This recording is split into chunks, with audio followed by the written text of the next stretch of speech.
With Disney's drop now over, some of you are going to be wondering what exactly to invest in and where should I be putting my money. So today we're going to go over 3 Disney drops that you should be investing in for the long term. Welcome in everyone, my name is Andy and I appreciate you taking some time out of your day to come and watch this video on the channel. Just before we get started, if you are enjoying the content and you want to see more related to crypto, NFT investments, everything else, then be sure to hit that subscribe button. I would love for you to be a part of this community. Today we're going to be covering 3 Disney collectibles that dropped during the Disney Plus week. I'm not going to put these in order. I've already made a video on some of these before, but we're going to dive a little bit deeper into the information behind it and why I see these being good plays in the Veve space. The first one is R2-D2. Now, R2-D2 is already a part of one of the biggest franchises in the world, with The Force Awakens alone getting over 2 billion in worldwide box office sales. That does just go to show the level that Star Wars have when it comes to the people who are dedicated, the fan base behind it, and those who love the franchise in itself. R2-D2 and C-3PO are one of the only characters to appear in all 9 of the original films, and I believe that they both appeared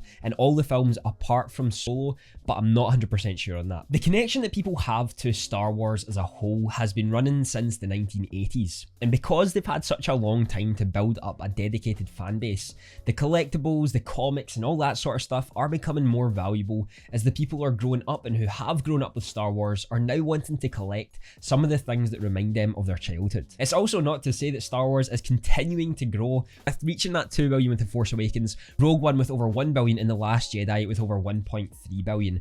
The industry is still massive. Now that Disney has taken over, they are continuing to try to strive forward to make as much money as they possibly can, whilst also building a completely new fan base of people who are growing up with Star Wars. Now, if we have a look here at Star Wars' first ever comic book, issue number 1, its record sale was at $27,111. This might not seem that much in comparison to, Marvel's Comic 1, the first Amazing Spider-Man. And this also didn't come out until 1977, where something like Marvel's Comic 1 was in 1939, I believe. A 27,000 record sale is actually very good, and it does go to show that this is climbing and that people are still really wanting this in their collection. If we also look at some of the top ever selling collectibles when it comes to Star Wars itself, R2-D2's droid that was used in the 1977 Star Wars film was sold for $2.76 million, which is insane, and that also made the droid the most expensive Star Wars memorabilia ever sold. R2-D2 has a massive fan base, and C-3PO and R2 have been iconic in the growth of Star Wars and what it is today.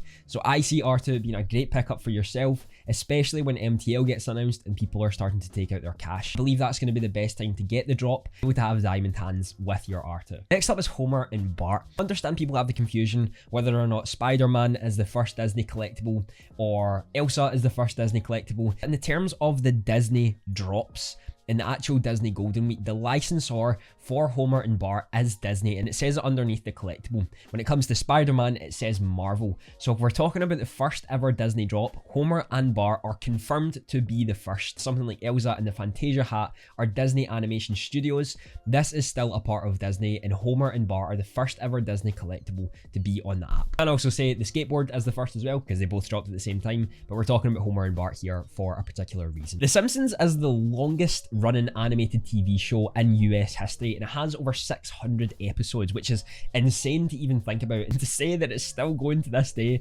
is just nuts. So the fan base for this, again, similarly to Star Wars, has grown up with The Simpsons. People spent their childhood watching this and grown up with the way The Simpsons changed and adapted over the years. To continuously run for so many episodes, it does go to show that the fan base is massive, and the people backing this are still loving the TV show today. Being able to collect the first ever NFT of a show that they've grown up with and loved is something that is very significant in the eyes of collectors. I see this being a great play, especially if you're willing to hold. Simpsons as a whole has made tremendous amounts of money within their franchise, with their merchandise sales alone selling over 2 billion in revenue in the first 14 months that they had been released. And in 2003, there were around 500 companies around the world licensed to use the Simpsons characters in their advertisement. And in 2008, 750 million worth of Simpsons merchandise were purchased worldwide. This does go to show how massive of a license the Simpsons were, and Disney purchasing them was such an amazing move.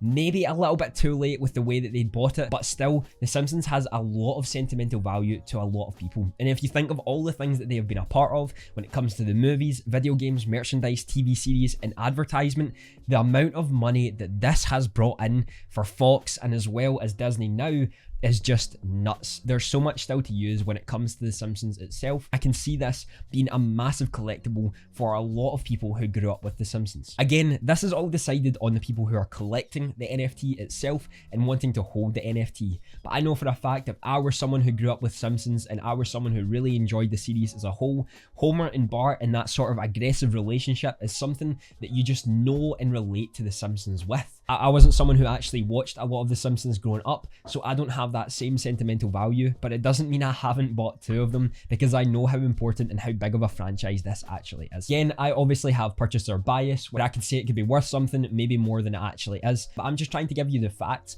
rather than a bias towards why I'm purchasing it and why I hope it goes up. And the final one that I'm going to talk about today is Elsa. Now, I have made a full video on Elsa and why I believe she is one of the most underrated and valuable collectibles in the Disney Plus week drops. But I'm going to go over some of the additional things that I've learned after making that video, as well as just an overview on a better understanding of why this could be the case. Elsa actually, before the Walt had dropped, was sitting around 230 gems, and I told my dad to go and purchase one because that price was ridiculous.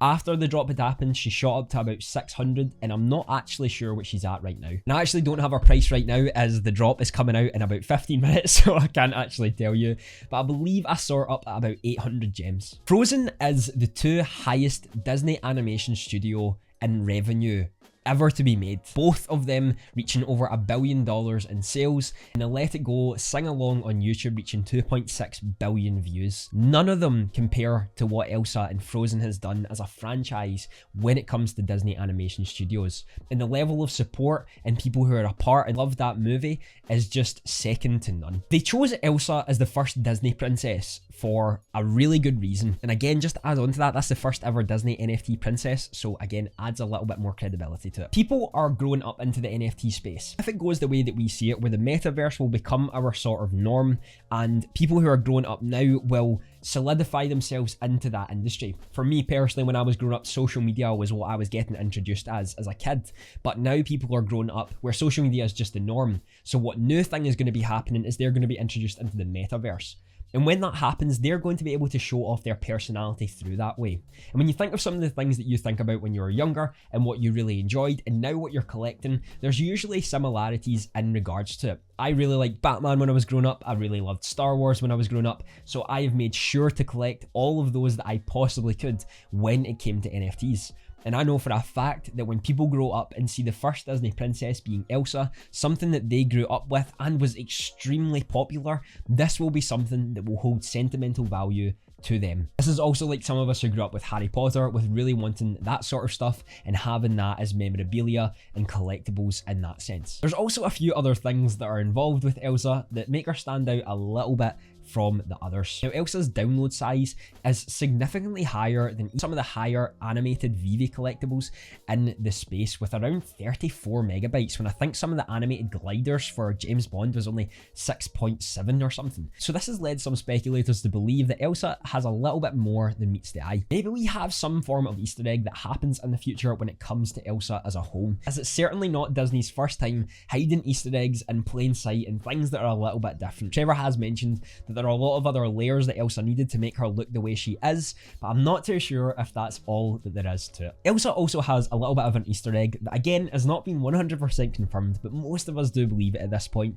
that Walt Disney's own pen is under the bottom shoe of Elsa's collectible. This just adds to the speculation that Elsa is going to have more than meets the eye when you originally purchase her, and maybe in the future it's going to offer something unique that none of the other Disney Plus collectibles are going to. I could be completely wrong here, but I do see that being something that they would like to hide and would like to add in as a little bit of a fun Easter egg for when the first Disney Plus Golden Moments drop happened. There's a few honorable mentions that I could definitely have put in here in regards to Walt Disney, but we already made a video yesterday on him, and also Iron Man, with being the top franchise for Disney as a whole, 3 of the top 5 Disney movies of all time being the Avengers. Iron Man is a massive franchise within itself, and the addition of the Avengers bringing more credibility to that, I would say Iron Man again is a really good buy. And I believe Iron Man is actually quite a lot cheaper than the likes of Elsa and R2, and I'm not too sure about Homer and Bart right now. But what do you think about these choices? Do you choose something else? Is there something that I missed? Be sure to let me know